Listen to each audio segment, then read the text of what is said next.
s'appelait Jérémy Cohen, il a été tabassé en pleine rue le 17 février dernier avant de se faire percuter par un tramway à Bobigny. Si cette histoire avait été traitée comme un banal fait divers par les médias, il s'agirait plus précisément d'une agression antisémite. Le jeune homme qui portait une kippa le soir de l'agression a été pris à partie par un groupe de jeunes avant de s'enfuir abasourdi et d'être renversé. Sur les réseaux sociaux, Éric Zemmour a dénoncé la banalisation de ce véritable lynchage. Pourquoi aucun média, ni aucun politicien, ni aucun membre du gouvernement ne parle de la mort de Jérémy Cohen tabassé par des racailles? Ce soir, ses proches témoignent en exclusivité dans TPMP. Je voudrais remercier d'ailleurs Benjamin Pétrovert et I24 parce qu'ils ont dû déplacer votre intervention juste pour que vous veniez chez nous ce soir. Merci à Gérald Cohen, le père de Jérémy, d'être avec nous. Je voudrais remercier Franck Serfati, l'avocat de la famille, et Noémie qui a suivi l'affaire, Noémie Alouya qui a suivi l'affaire, et elle va nous raconter exactement ce qui s'est passé. J'aimerais déjà d'ailleurs que ce soit vous d'ailleurs qui nous racontiez qu'est-ce qui s'est passé, parce qu'on a vu des vidéos circuler sur les réseaux aujourd'hui. Ça a été condamné par toute la classe politique, bien sûr Marine Le Pen, Jean-Luc Mélenchon, Éric Zemmour. Je sais pas. Après, je sais pas si Emmanuel Macron a réagi ou le ministre de l'Intérieur, à cette agression. Mais racontez-nous ce qui s'est passé exactement. Écoutez, c'est un jeune juif de 31 ans. Ce qu'on peut voir, en tout cas dans les vidéos, ce qui est bien visible, ce qui peut être donc prouvable par des preuves, parce qu'il y a des questions qui demeurent. Bien sûr, on ne sait pas, par exemple, s'il portait sa kippa à ce moment-là. Déjà, est-ce que vous pouvez nous raconter ce qui s'est passé, parce que pour que les gens qui nous rejoignent ce soir comprennent ce qui s'est passé exactement. Écoutez, ces images sont horribles. Ce jeune garçon, on le voit se faire littéralement tabasser, rouer de coups, par une bande de voyous. Il fait nuit et on le voit courir pour essayer d'échapper à cette violence. Il court et là, il y a un tramway qui le percute de plein fouet. Et on voit ces images absolument atroces d'une violence inouïe de ce corps qui gise. Derrière, Gilles, on sait ce qui s'est... Alors le problème, effectivement, c'est qu'au début, ça a été considéré comme un accident. C'est-à-dire que les enquêteurs ont considéré que le tramway l'avait accidentellement heurté. D'ailleurs, le chauffeur a été mis en examen pour homicide involontaire. Et c'est ensuite l'enquête de la famille qui a permis de débusquer des vidéos saisissantes où, effectivement, la question qui se pose et qui semble... même bien réel, on peut y répondre, c'est qu'il aurait été agressé, tabassé, et donc que sa mort serait due au fait qu'il portait une kippa et donc qu'il est juif. Donc on serait sur un meurtre antisémite. Alors, maître Franck Serfati, que sait-on précisément des faits aujourd'hui ? Alors, objectivement, nous avons certains éléments tangibles. Ce jeune garçon circulait à Bobigny de façon très paisible. Il n'est pas un voyou, il n'est pas connu des services de police et encore moins de la justice. Et puis aux alentours de 20h, 20h05, je parle sous le contrôle du papa, il est pris à partie, enfoui. Il était tout seul ? Il est tout seul. Il circule encore une fois paisiblement et il est entouré, encerclé par une bande qu'on a appelée de voyous. En tout cas aujourd'hui, en respectant le secret de l'enquête, puis le secret de l'instruction, puisqu'une information judiciaire a été ouverte voici 48 heures, il est entouré par 15 ou 16 individus qui sont rejoints par un individu, et d'ailleurs on le voit dans la vidéo litigieuse qui circule de façon virale depuis ce matin, 10 heures du matin. Ce groupe est rejoint par un individu le plus véhément, qui assène toute une série de coups d'une violence extrême. Donc on est à 20h05, encore une fois. Jérémy Cohen, décédé, vous venez de le rappeler, arrive à s'échapper, court pour fuir, pour échapper à ses agresseurs et percute une rame de tramway T1 à Bobigny, et meurt pratiquement quelques heures après. Alors, pour répondre à une question qui sera peut-être posée sur le caractère antisémite, à ce jour, l'acte antisémite, la circonstance aggravante d'antisémitisme n'est pas prouvée. Par contre, bien évidemment, une information a été ouverte vendredi, donc il y a 48 heures. Laissons le temps de la justice, le temps judiciaire, et accordons aux magistrats instructeurs un temps raisonnable pour établir, premièrement, qui était présent, pour quelles raisons Jérémy Cohen a été littéralement lynché. Est-ce que cette circonstance aggravante est réunie ?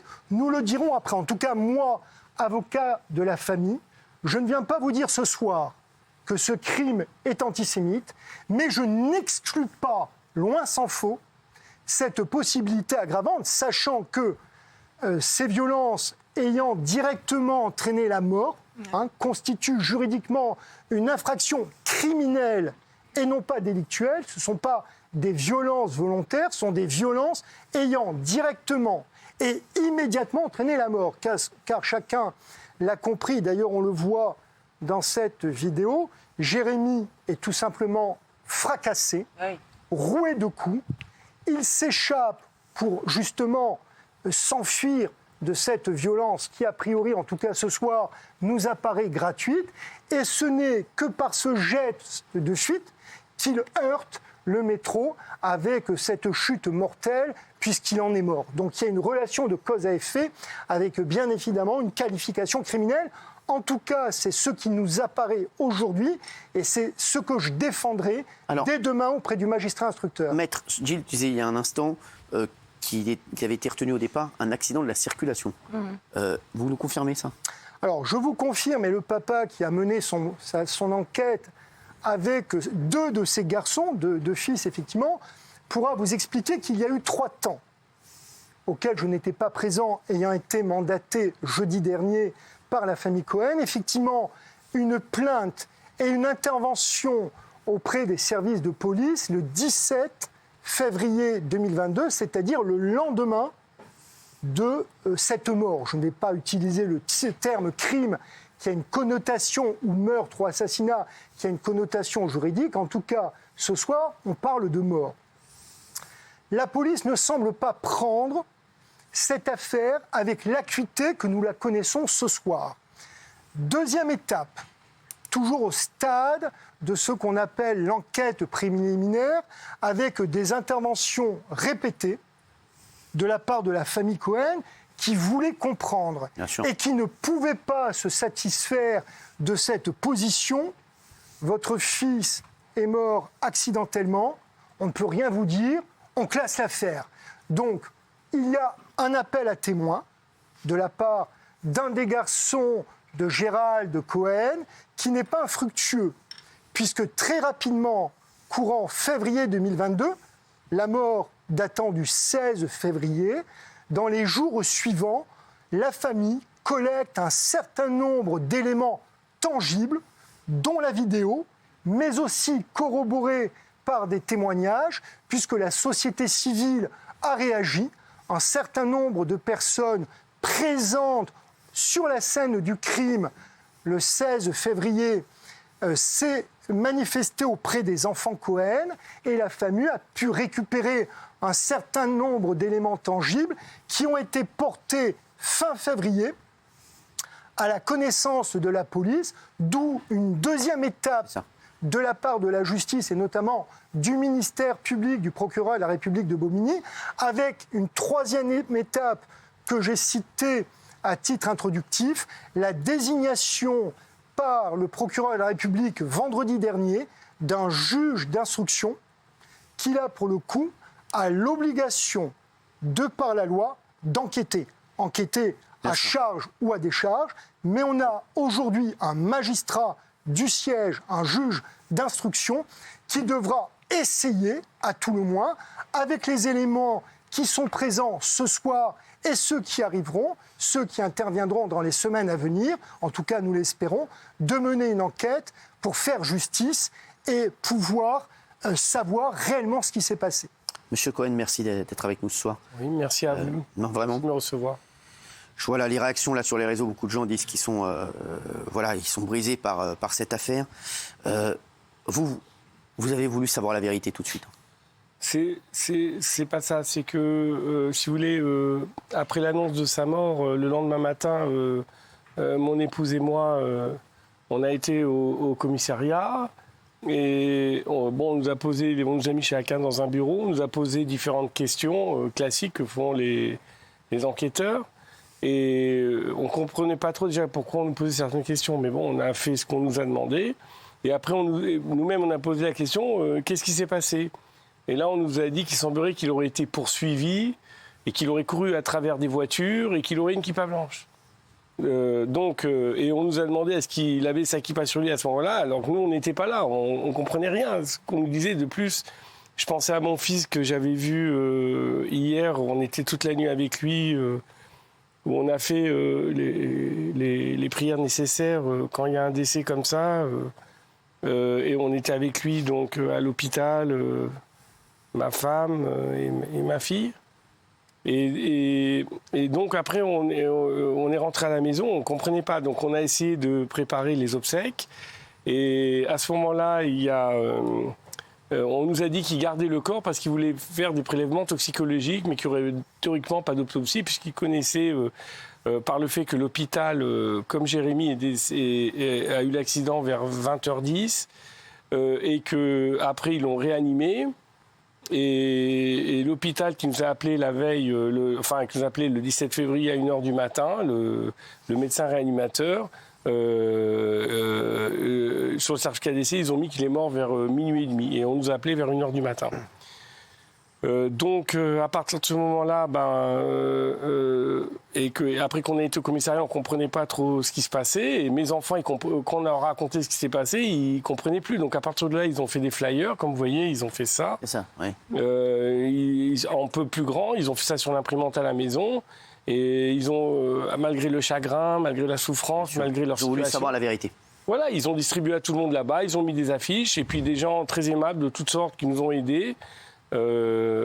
Ils ont porté des témoignages, ils ont dit se placer. Moi, j'étais au courant de rien, même que ça se passait. Comment vous avez appris la mort de votre fils à l'accident, déjà. Oui, on était à la maison, c'était mercredi 16 février. Moi, je me suis réveillé avant que le téléphone sonne comme ça, vers 1h du matin. Et 2 minutes après, le téléphone a sonné. Je me suis réveillé, j'étais angoissé, je ne sais pas ce qui se passait. Et il y a un médecin qui nous a dit, vous savez, votre fils, il est dans un état très grave. J'ai dit, qui, quoi? Ils m'ont dit, c'est bien votre fils, Jérémy Cohen? J'ai dit, oui. Et ils m'ont dit, c'est très, très grave. Et après, il m'a dit, il est mort. Et après, je me suis évanoui. Et c'est ma femme qui a pris le téléphone, le relais, elle s'est occupée de moi. Et après, on est parti donc à l'hôpital. On nous a mis dans une grande salle, on nous a présenté toute l'équipe médicale. On nous a dit que le corps a énormément souffert, qu'ils l'ont passé au scanner, des choses comme ça. Et puis après, on nous a dit, est-ce que vous voulez le voir on nous a dit d'un coup aussi, après, qu'il est passé sous le tramway. Et on nous a dit, est-ce que vous voulez le voir? On a dit oui. Et quand on a été le voir, on nous a dit qu'il n'avait pas trop de fractures, qu'il avait... j'ai vu Jérémy, on dirait qu'il dormait. Il avait un très gros pansement au niveau pariétal droit ou au niveau de l'orbite. Moi, j'ai fait toutes les prières. Ma femme, elle s'est écroulée. Ma fille, elle s'est retournée. Personne n'a voulu... voilà. Bon, après, on a une petite... on n'était pas d'accord parce que moi, je voulais rester avec le corps de mon fils. Ma femme et ma fille m'ont ramené à la maison quasiment. Puis après, on a essayé de préparer les obsèques. Et puis, comme ils ont gardé le corps, donc on a attendu. Et puis, le mercredi suivant... Comment ? Au début, on vous avait juste dit qu'il était passé sous le tramway, en fait. Le médecin nous a dit ça. Le médecin. D'accord. Et on nous a dit, et quand on a été au commissariat, on nous a dit c'est un accident. Non. Au commissariat, on nous a dit au départ qu'il rentrait les voitures, qui semblaient être poursuivis. Oui. Et qu'après, le tramway. Il avait eu des problèmes à Bobigny avant ou pas du tout? Non, mon fils était quelqu'un quand même de brillant. Il avait eu un bac S. Il avait fait 3 années de mathématiques et d'informatique appliquées à Jussieu. Et après, il a été un peu déprimé, fatigué. Il a pris un traitement qu'il fallait. Et là, il était heureux de vivre, il était bien. Et il aimait bien, des fois, le matin, des fois, ça arrivait, il aimait bien l'informatique et les jeux. Et l'après-midi, il est allé pour se détendre, faire des courses, voir les galeries de courses, je ne sais pas, sincèrement. Mais bon, il aimait bien marcher. Oui, porter la kippa, généralement... toujours, je peux pas vous dire parce qu'il n'a pas les mêmes réactions que nous, mais lui, la kippa, pour lui, c'était pas comme quelqu'un qui porte la kippa pour des raisons religieuses. Lui, ça lui fait plaisir de la porter, il la porte. C'est pas quelqu'un qui la mettrait pour des raisons de religion. C'est quelqu'un qui la mettrait parce que c'est sa satisfaction personnelle. C'est compliqué à dire. C'est comme quelqu'un qui a envie de mettre un bonnet ou un truc. Donc voilà, il n'a pas le même regard sur le monde. Il avait un handicap non visible, c'était quoi? C'est un handicap léger. C'est-à-dire que Jérémy a une sorte de... Il avait du mal des fois à se concentrer, il marchait lentement. C'est quelqu'un qui est très, très doux, qui aimait rendre service aux autres. Dès qu'il y avait un truc à faire, il était là pour aider. Il travaillait, donnait tout à ses sœurs. Il avait bon cœur, il était comme ça, mais il était lent. Et on voyait quelqu'un qui, de loin, on voit qu'il a des réactions. Il était lent, quoi, voilà. Et donc, c'était déjà arrivé que des gens qui voyaient qu'il était avec un handicap léger, ils pouvaient éventuellement, comme des gens, ils aiment s'en prendre dans des handicapés ou à des gens faibles. Noémie Aliouga, vous êtes journaliste I24 News. Aujourd'hui, on sait quoi de l'affaire? Écoutez, ce qu'on sait, c'est surtout qu'on doit déterminer le caractère antisémite. Mais puisqu'il n'est pas exclu, permettez-moi de parler de ce problème qui existe en France, qui est un réel problème. L'antisémitisme, ça fait aussi que des Juifs quittent leur ville. Moi, j'ai écrit un livre sur la ville de Sarcelles qui a été le royaume des Juifs à un moment donné, où il y a une très grande communauté juive et elle s'est vidée en partie parce que certains se sont embourgeoisés, mais aussi parce qu'il y a ce problème de l'antisémitisme qui sévit aujourd'hui dans certains quartiers et qui pousse certains Juifs à quitter la France, à quitter leur territoire, à souffrir. Il y a des agressions antisémites tous les jours en France et on n'en parle pas assez. Et c'est un vrai problème. Et donc, si ce caractère n'est pas exclu, permettez-moi aujourd'hui de poser cette question sur la table et de porter la voix aussi de tous ces juifs qui ont honte d'être juifs, qui ont peur d'être juifs, qui mettent une casquette sur leur kippa parce qu'ils ont peur d'être agressés, parce qu'on va voir qu'ils sont juifs, ou qui rangent leur étoile de David, qui la rangent dans leur chemise parce qu'ils ont peur qu'on la voie. Et toutes ces petites frayeurs, si vous voulez, elles montrent le problème aujourd'hui qui est que de fait d'être juif en France aujourd'hui, c'est difficile, et surtout dans certains quartiers, comme on dit. Alors, oui, maître.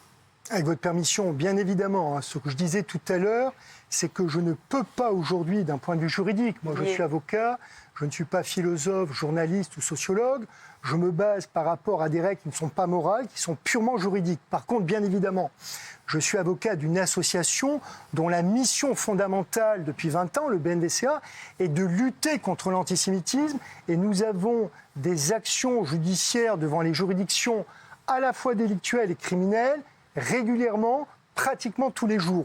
Pour autant, aujourd'hui, on ne doit pas, et vous avez raison, exclure le paramètre antisémite, mais on n'a pas le droit non plus d'aller prétendre à une infraction criminelle à caractère antisémite. Ce qu'on sait aujourd'hui, c'est qu'il y a eu ces violences que nous voyons au travers de cette vidéo. Alors, je fais partie de ceux qui ont tendance à se méfier de ce qu'on appelle aujourd'hui une médiatisation outrancière. J'ai tendance aussi à me méfier de cette vérité qui n'en est pas une au travers des réseaux. Moi, ce qui m'importe, c'est la vérité judiciaire. Pour autant, cette vidéo, elle est là. Et elle doit, en tout cas, nous l'espérons, dans l'intérêt de la famille, permettre à la justice d'avancer, parce qu'elle est aujourd'hui assurément un début de preuve. Par contre, et permettez-moi aussi, ce sera le mot de la fin en tout cas pour moi, de rappeler que la classe politique, et on ne peut pas vouloir tout et son contraire, a exprimé un écœurement par rapport à cette violence. Et bien évidemment, si les hommes et femmes politiques étaient restés insensibles, la famille Cohen l'aurait mal pris. Mais ce qu'on ne veut pas, ce soir et demain, c'est qu'il y ait une récupération partisane à l'orée de deux grandes élections, l'élection présidentielle dimanche prochain, qui sera suivie des élections législatives. Un homme politique est un être humain qui peut bien évidemment, face à cette vidéo, et aujourd'hui on n'a rien d'autre, exprimer ce que j'ai appelé un sentiment d'écœurement. Bien sûr. Par contre, on ne veut pas, et là je parle en qualité de représentant de la famille Cohen, qu'il y ait une récupération de quelque nature que ce soit, et encore moins politique, dans le contexte actuel. Gérard, Monsieur Cohen, aujourd'hui, ça s'est passé il y a 1 mois et demi. On vous sent et on le comprend complètement abattu. Vous n'arrivez pas à passer à autre chose. Le fait, moi, j'avais du mal à m'accrocher depuis le décès de mon fils. J'étais parti un peu avec lui. Enfin, c'est ce que je voulais. Mais là, en remettant la vidéo, ça m'a un peu... Pour vous, pour des gens, c'est des vidéos. Pour d'autres, c'est de la violence. Ouais. Pour moi, c'est mon fils, donc ça m'a fait souffrir beaucoup. Donc, j'ai replongé un peu en arrière, comme si c'était hier, quoi. Donc, surtout que Jérémy était très doux, quoi. Il était gentil. Et moi, en tant que père, j'aurais dû être là pour le protéger. J'ai pas pu, voilà. Et donc, voilà. Et ce qui a été dur depuis le départ, c'est que nous, de voir mes enfants comme ça. Ils ont dû faire les flyers, ils ont dû distribuer tout. Après, ils ont dû se battre pour pouvoir essayer de porter plainte correctement. Après, ils ont dû, malgré qu'on a amené tous les éléments... Heureusement qu'ils l'ont fait. C'est ça qui est fou. Mais oui, mais on a quasiment, honnêtement, été seuls pour faire tout ça. C'est-à-dire, on s'est retrouvés... on ne comprenait pas ce qui nous arrivait parce que nous, on a confiance en la justice, on a confiance en tout ça. Et on a toujours confiance. Vous n'avez jamais eu affaire à la police avant ou à la justice avant? Non. Jamais, c'est ça. On n'a jamais eu de problème. Vous pouvez, dans tous les cas de figure. On est des gens simples, on a élevé tous nos enfants, ils ont fait leurs études, on n'a jamais eu de problème. Tous mes enfants, ils ont tous eu le baccalauréat, ils font tous des études, ils sont heureux de leurs études. Jérémy aussi, vous voyez, c'était pareil. Sauf que Jérémy, sur l'ensemble de mes enfants, il avait un petit handicap léger, quoi, voilà. Et ce qu'on n'a pas compris, c'est pourquoi nous, on devait amener les preuves, quoi. Pourquoi nous, on devait aller enquêter. Pourquoi nous, on devait aller faire tout ça. Vous n'avez même pas eu le temps de faire votre deuil, de voir de la peine parce que Non, parce que moi, je croyais au départ, parce que mes enfants, ils m'avaient tout caché, parce que j'étais dans un état... assez dramatique, malgré les médecins et les médicaments et les cachets que j'avais. Ils m'ont tout caché. Donc moi, eux-mêmes, ils ne savaient pas au départ. Il leur a fallu d'avoir les preuves aussi devant eux.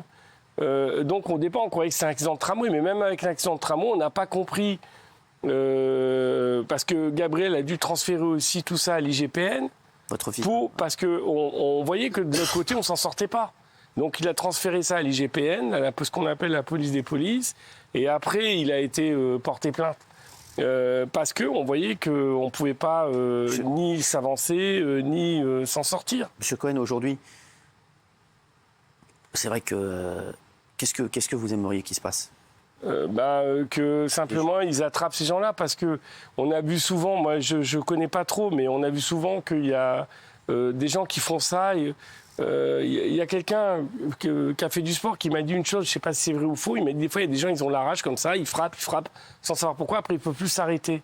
Donc si ces gens-là, ils l'ont fait une fois, ils peuvent le refaire sur n'importe qui. Non mais au-delà de ça, c'est inadmissible ce qui s'est passé, on peut pas... On espère que l'enquête avance, sans en dévoiler plus. Maître, est-ce que l'enquête avance? Est-ce qu'on a déjà identifié les... Alors si vous voulez, il y a eu, c'est ce que je vous disais à titre liminaire, une phase de latence totalement incomprise de la part de la famille Cohen. Mais là, avec les vidéos, est-ce que maintenant... Alors, la vidéo, on l'a déjà depuis un mois. Hein. Donc ça avance, l'enquête avance. On l'a depuis un mois. Je pense que c'est cette fameuse vidéo devenue virale depuis ce matin qui a permis d'enclencher une réaction plus vive, plus dynamique du parquet, du procureur de la République. Et encore une fois, pour répondre précisément à votre question, la désignation vendredi d'un juge qui a l'obligation d'enquêter, qu'on appelle un juge d'instruction. Donc l'enquête a démarré avec cette ordonnance de désignation qui va constituer le point de départ d'une information, d'une enquête en termes simples, mais qui peut durer 1 an ou 2. Donc je rejoins ce que disait mon client. Vous avez bien compris que la famille Cohen, elle ne jette aucun discrédit, ni sur la justice, même si on a attendu 6 semaines, ni sur la police qui semblerait avoir eu un positionnement qui n'est pas conforme aujourd'hui à ce qu'il aurait dû être le 17 février, ni même sur vous, les médias, parce que j'entendais dire, voici quelques dizaines de minutes où j'ai lu au travers des réseaux, les journalistes n'en parlent pas. Mais je pense que les journalistes n'en ont pas parlé parce que l'information n'avait pas circulé. Et je crois savoir aussi... Vous savez comment je l'ai su, moi ? Moi, je l'ai su grâce à un ami qui habitait à Bobigny, qui m'a parlé du flyer, qui tournait, tout ça. Donc, j'ai demandé à mes équipes ce week-end de commencer à enquêter. Mais c'est vraiment, j'ai de la famille encore à Bobigny. Donc, voilà, c'est comme Cyril, ça que pour être totalement honnête, parce que vous avez bien compris qu'on est dans une dynamique de transparence totale avec la famille Cohen. Au tout départ, et je crois que c'est le Parisien, sans trahir aucun nom, disait mort renversé par un tramway. Exactement. Mais malheureusement, à Paris, dans les grandes villes, des morts renversés par des tramways, vous en avez beaucoup. Il a fallu l'enquête des frères Cohen, il a fallu cette fameuse vidéo conjuguée à des attestations. La vidéo n'est pas le seul élément probant pour qu'on comprenne que ce n'était pas une mort accidentelle, mais que le décès de Jérémy Cohen était la suite logique, directe et immédiate d'une agression sauvage qui tombe sous le coup de la loi pénale. Merci.